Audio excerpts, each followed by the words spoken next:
In 2025, the promise of a big, beautiful tax cut is once again echoing through the halls of Washington, stirring up both hope and anxiety across the country. The idea of putting more money back into Americans' pockets is a powerful one, and it's being championed loudly by those in power. This renewed push is led by Donald Trump and his closest allies, who are rallying their base with bold promises and familiar slogans, determined to make sweeping changes to the nation's tax code. But beneath the surface, the plan is clear.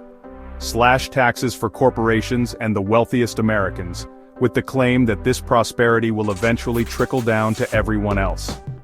Supporters argue that these cuts will spark economic growth, create jobs, and benefit all Americans, but critics warn that the benefits are likely to be concentrated at the very top. To pay for these massive tax breaks, lawmakers are eyeing a staggering $1.5 trillion reduction in the federal budget.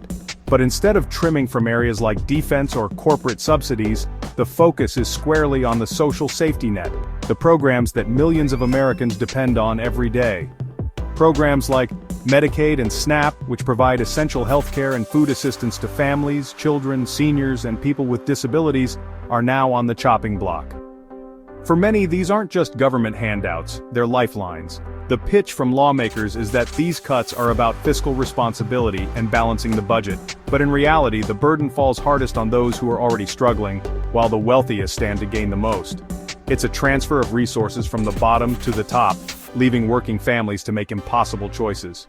For millions, the so-called gravy train is not a path to luxury. It's just enough to keep their heads above water, to put food on the table, and to keep the lights on.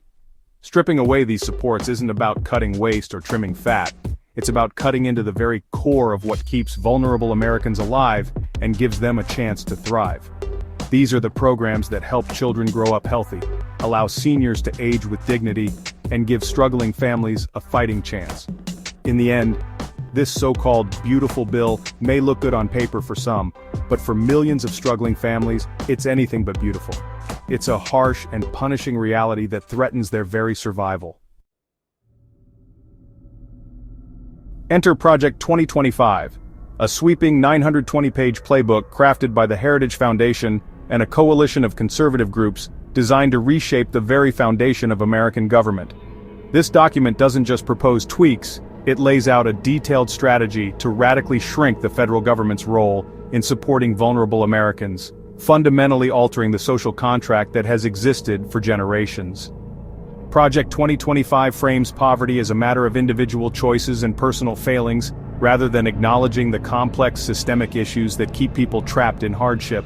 It argues that programs like Medicaid and SNAP don't empower people, but instead foster what it calls dependency. The proposed solution: slash benefits, impose strict work requirements, and dramatically reduce the size and reach of government assistance, regardless of the real-life consequences for those in need. This isn't just about balancing budgets or saving taxpayer money, it's an ideological push, a vision for America where the safety net is seen as an obstacle, not a lifeline, and where government steps back, even as families struggle. The plan recasts deep cuts as a noble rescue from so-called dependency, but in doing so, it ignores the real barriers, like stagnant wages, unaffordable healthcare, and lack of childcare, that keep millions from achieving self-sufficiency. Project 2025 isn't just a set of policy proposals, it's a declaration that government should step back, leaving families to navigate hardship on their own, with little support. It's a powerful narrative for some, but it overlooks the daily realities and structural challenges that keep millions from climbing out of poverty, no matter how hard they work. In the end, this blueprint provides political cover for deep cuts that would hit the poorest Americans hardest, threatening to unravel the safety net that so many depend on just to get by. To justify gutting aid, politicians often push the myth that most recipients are lazy or gaming the system, painting a picture of widespread abuse and dependency. This narrative is repeated in speeches, campaign ads, and debates, shaping public opinion and policy. But this image is far from the truth, and it distracts from the real challenges faced by millions of Americans. The facts tell a very different story.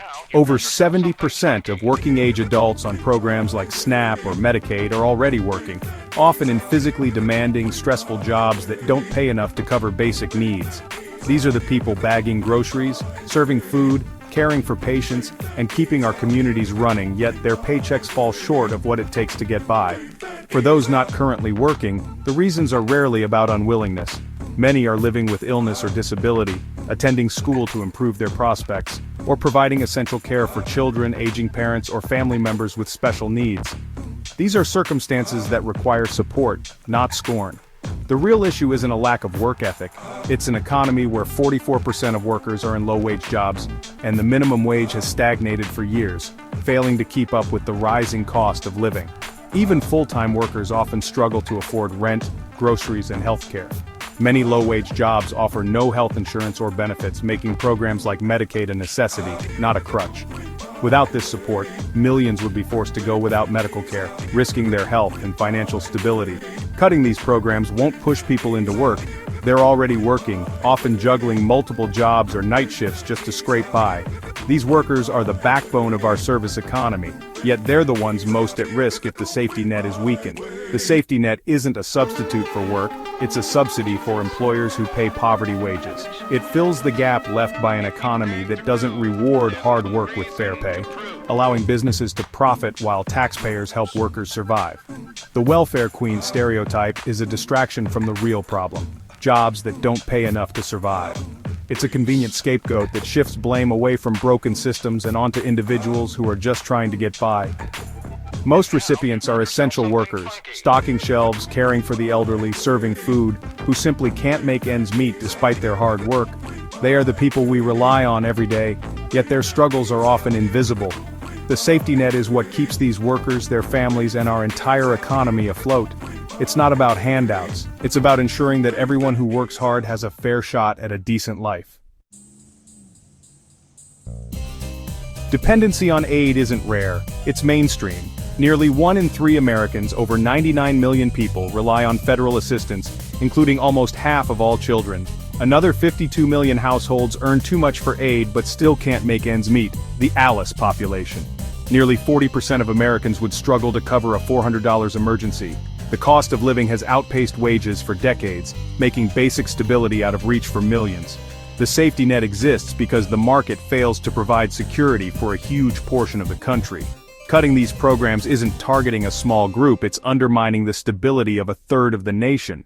It's not about others, it's about our neighbors, friends, and families. The Sabek family's story shows what the safety net really does. When the pandemic hit, both parents lost hours at their fast food jobs and faced crisis. Medicaid, SNAP, rental assistance, and the child tax credit kept them afloat, not as handouts, but as a bridge. The game changer was subsidized childcare, dropping their cost from $1,300 to $120 a month. This allowed Ruah Sabek to train for a new career. By 2023, she landed a stable, full-time job with benefits, and the family became financially independent. The safety net didn't trap them, it launched them. Cutting these supports would have trapped them in poverty, not promoted self-reliance. Their story is proof the safety net is a springboard, not a hammock. Childcare is the second highest expense for most families, and the U.S. invests less in it than any other advanced nation. For many, like single mom Kiarika Shields, the cost forces parents, especially mothers, out of the workforce. This isn't about laziness, it's about impossible choices.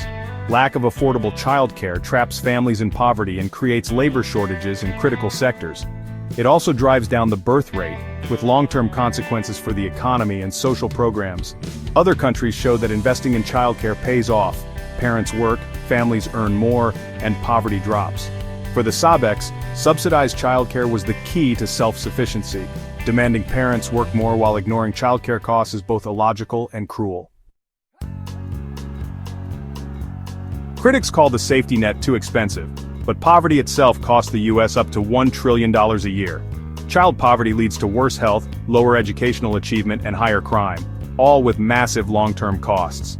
Investing in families isn't charity, it's smart economics. The expanded child tax credit, for example, returned up to $10 for every $1 spent by improving health and future earnings. Paid family leave and quality childcare have similar returns. Cutting these programs isn't saving money, it's guaranteeing bigger bills down the road. The real question isn't whether we can afford the safety net, but whether we can afford not to have it. Investing in families builds a stronger, more productive nation. Slashing support for a tax cut is like eating your seed corn: short-term gain, long-term disaster.